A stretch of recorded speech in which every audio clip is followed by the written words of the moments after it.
What's up, everybody? Coming at you live from behind my fucking steering wheel there. Day 7 of the Carnivore Diet for me. And I'm going to tell you the good and the bad, and I think I'm doing okay. Right now I have a mild headache. Headaches are not uncommon for me. The first few days were really rough. Lots of brain fog. Feeling very tired at work. I'm a stalker, so I definitely felt it. Then my last day of work before I had 2 off days, that was real rough. And it was a real long, I had shit to do afterwards, so I went and I drove out. I handled that. I was out in the hot sun, sweating a bunch, and I went home and I slept. I got a deep sleep. Real good deep sleep, or so I thought. I woke up feeling like shit, had to go drive, do something for 2 hours, came back home, went back to sleep, slept more, woke up, still felt like shit, and started having this wrist pain that was random because I have wrist pain from like pushing exercises on my right side, but on my left side just came out of nowhere. And then later that day, I had some bone broth for the first time, and eggs, and some water, and some coffee, and then I had a great workout. Like, the type of workout, the type of workout I had was like as if I had a bunch of carbs and an energy drink on a good day. Then I went back to kind of feeling like shit again the next day. So I got here, sorry, this is completely disorganized. I don't even know why I'm fucking doing this. Begin carnivore, issues. Okay, so these are my issues that I'm trying to help with. We will see.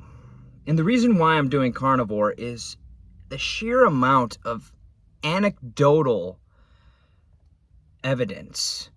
Aside from listening to the doctors, all the influencers, holy shit, I didn't know how big this community is. It is massive. And if you go and you watch any one of these carnivore diet videos, when you start learning about it and you go and read the comments, holy shit, like, dude, there are so many stories of people, there's got to be something to it. So for me, blood pressure. I'm overweight.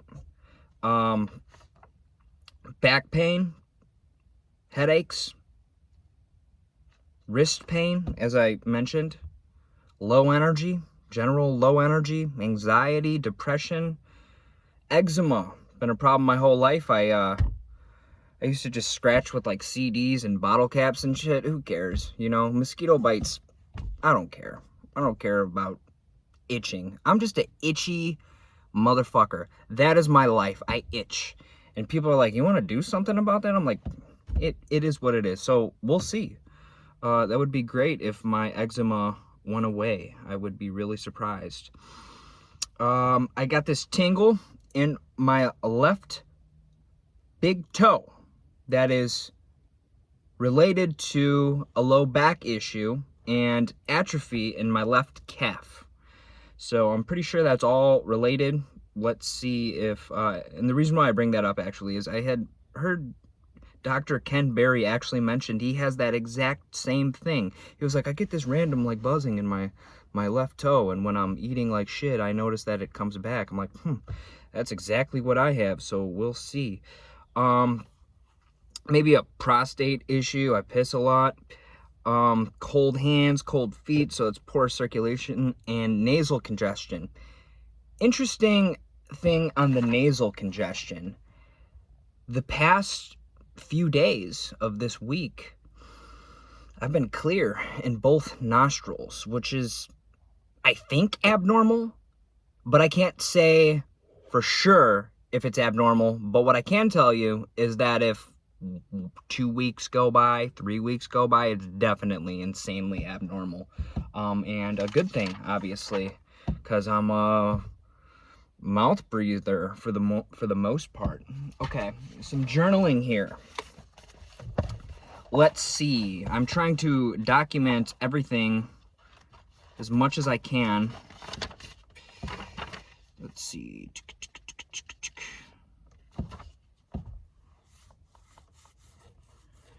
Okay, yeah, that's something else that I had noticed, is that my libido went down and then it came back. Another thing too that I noted was I wasn't going to the bathroom, and I've done a lot of research, and so I know that that's very common. And then when you do go to the bathroom,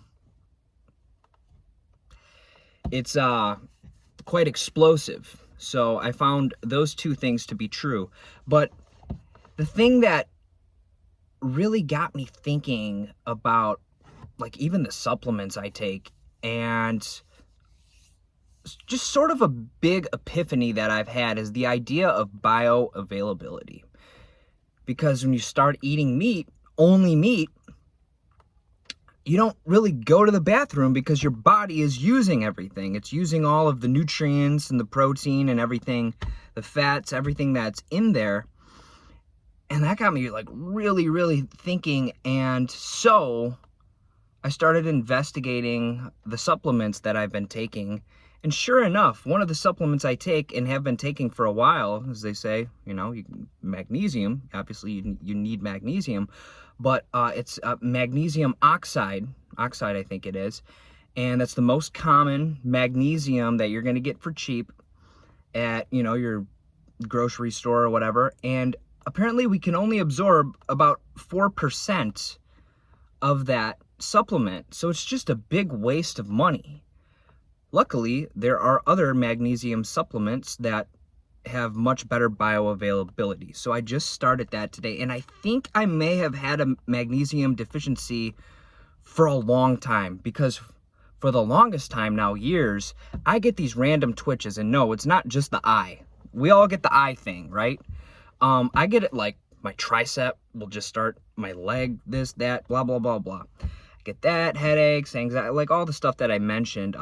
Some of it can be pretty much everything you hear about with a magnesium deficiency. I get all of that. So I just started taking the magnesium glycinate, and we'll see. You know, I definitely need to make sure that my electrolytes are balanced. That's what I'm realizing with this whole. So I'm salting. I'm using different types of salt with potassium.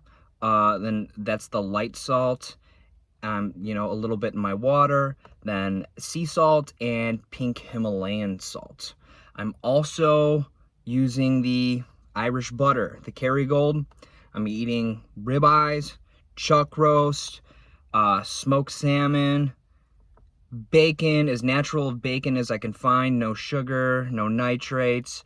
Tonight I'm having chicken. I'm gonna have bacon with that because I know that's pretty lean.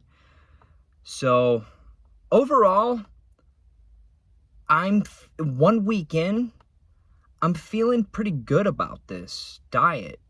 And also another thing is too, I quit alcohol. I feel like maybe I may have been a little bit fat adapted already, because I've done a lot of intermittent fasting throughout the years.